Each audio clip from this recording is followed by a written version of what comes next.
গরম পড়েছে, সারা দেশ চলছে তাপদাহ। গরমের ভিতরে স্বস্তির জায়গা এটি হয়ে উঠেছে হাতির ঝিল।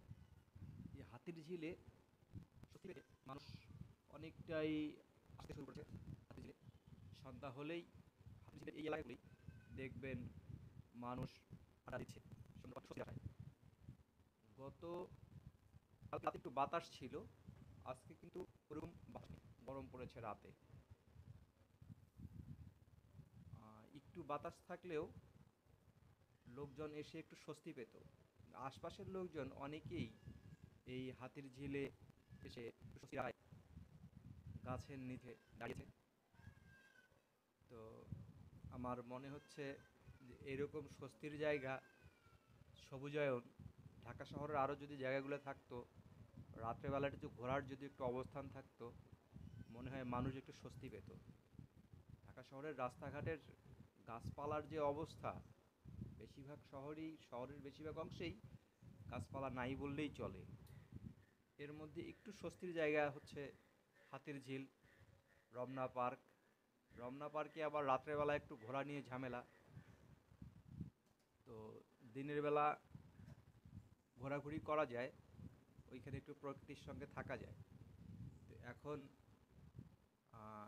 অনেকটাই স্বস্তির জায়গা হচ্ছে হাতির ঝিল। হাতির ঝিলের আশপাশের লোকজন সুন্দর এখানে এসে ঘুরতে পারে, সবাই এখানে একটু আড্ডা দিতে পারে। তবে একটু স্বস্তির জায়গা হচ্ছে আমাদের সবুজায়নের দরকার। এরকম গাছপালা যদি রাস্তার পাশ দিয়ে হতো, তাহলে অনেক লোকজনই স্বস্তি পেত হয়তোবা।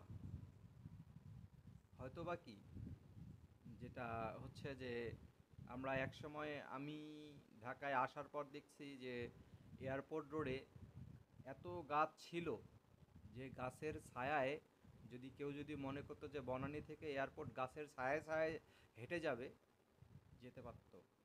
তো এখন আর সে অবস্থা নাই। গাছ আছে, আশপাশে গাছ আছে, প্রচুর গাছ, কিন্তু কোনো গাছের নিচেই দাঁড়ানোর মতো অবস্থা নাই, ওই ছায়া নাই। গাছ দেখার সৌন্দর্য করছে, কিন্তু এই গাছের ছায়া আর পাওয়া যায় না। তাছাড়া বাকি রোডগুলোও অনেকখানি শেষ।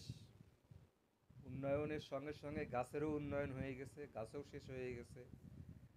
গাছের পাতা আমাদের জন্য জঞ্জাল হয়ে গেছিলো মনে হয়, ওই জন্য সব গাছের পাতা, গাছ, প্রকৃতি সব শেষ হয়ে গেছে।